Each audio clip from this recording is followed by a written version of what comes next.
Level 1. The borrower. You're 14 years old. You live in a village outside York. Your mother works constantly, and you have 3 younger siblings in a one-room cottage with a leaking roof. You owe rent. Michaelmas is coming.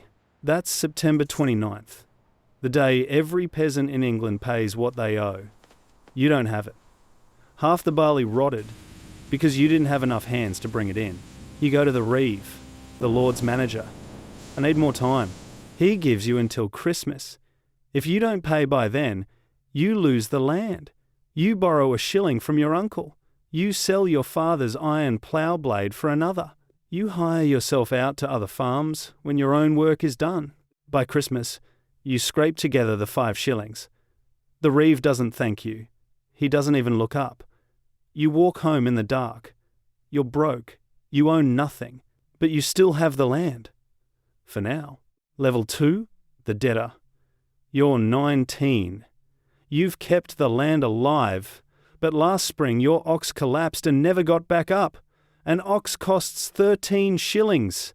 Without an ox, you can't plough. Without ploughing, you starve. You go to the village moneylender. His name is Thomas. He brews ale and sells it at market. He'll lend you the 13 shillings, but for every shilling you borrow, you owe an extra 4 pence by harvest. That's over 4 shillings in interest alone. You agree because you have no choice.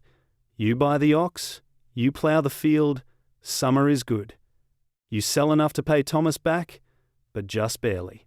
After the loan, the rent, the tithe to the church, and feeding your family, you have nothing left.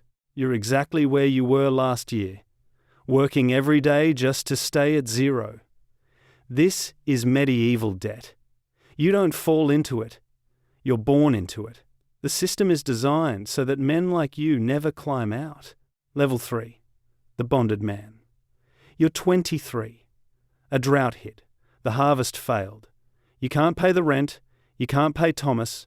The Lord's steward calls you to the manor court. The judgment is simple. You can't pay, so you work. You now owe the Lord 2 extra days of labour every week until your debt is cleared. Monday through Wednesday, you work his fields. Thursday and Friday, you work your own. Saturday, you collapse. Your debt doesn't shrink, it grows. The Lord charges you for using his mill. He charges you for permission to marry. He charges a fee when your daughter is born. Every event in your life has a price attached to it. You can't leave the village without permission. You can't sell your land. You're locked in place, anchored by debt to a man who's never spoken your name and never will. Level 4, the desperate man. You're 28. Your wife is pregnant again. Your roof caved in during a storm. You need timber, but timber belongs to the Lord. He agrees to give you materials, but adds the cost to your debt. You now owe more than when you started. A Jewish lender from the nearest town passes through. Jews are the only people allowed to charge interest openly in medieval England. The church forbids Christians from doing it, though men like Thomas do it anyway and call it something else. The lender offers you 3 shillings at terms better than what Thomas charged. You take it. You fix the roof. But now you owe 2 creditors. You're juggling debts the way a man juggles knives. Sooner or later, one of them cuts you. Level 5. The defaulter. You're 31. You default. The harvest failed again. Blight, this time. The barley went black in the field. Thomas takes your cow. The lender takes your plough. The Lord takes your extra acre. You're down to 1 acre. No animals. No tools. You borrow a neighbour's ox in exchange for half your crop. You're working harder than ever and keeping less than ever. Your wife is thin. Your children are hungry. You start poaching rabbits from the Lord's forest. If you get caught, you'll be fined. More debt. If you get caught again, you'll be whipped. But your daughter is 6 and her ribs are showing through her dress. You set the traps anyway. Level 6. The fugitive. You're 34. You run. One night, you pack what you own into a sack. You wake your wife and children. You walk out of the village in the dark. A bonded peasant who runs is a criminal. But there's a law. If you can reach a chartered town and live there for a year and a day without being caught, you're free. No lord can claim you. You walk for 4 days. You reach a town with walls. You pass through the gate. Nobody stops you. You find work carrying bricks at a construction site. The pay is miserable, but it's yours. No reeve, no steward, no lord taking his cut, but you can't relax. For 366 days, you live in fear. Every stranger could be a bailiff. Every knock on the door could be someone dragging you back.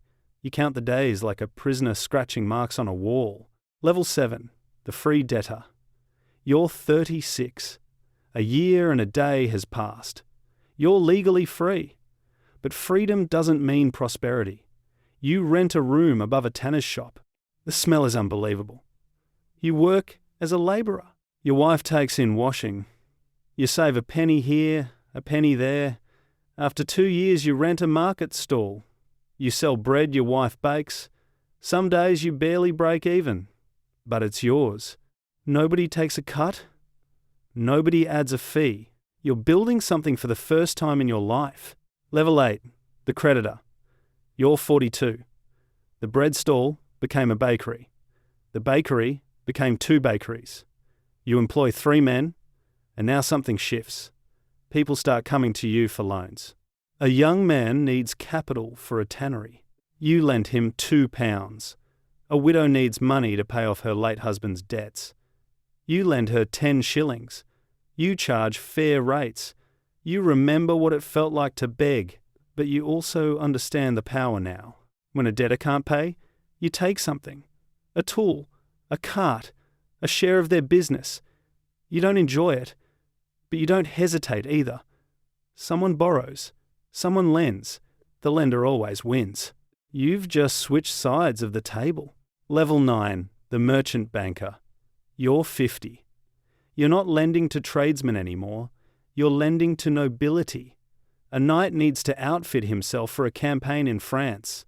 Armour, horses, weapons, supplies. He comes to you. You lend him £40.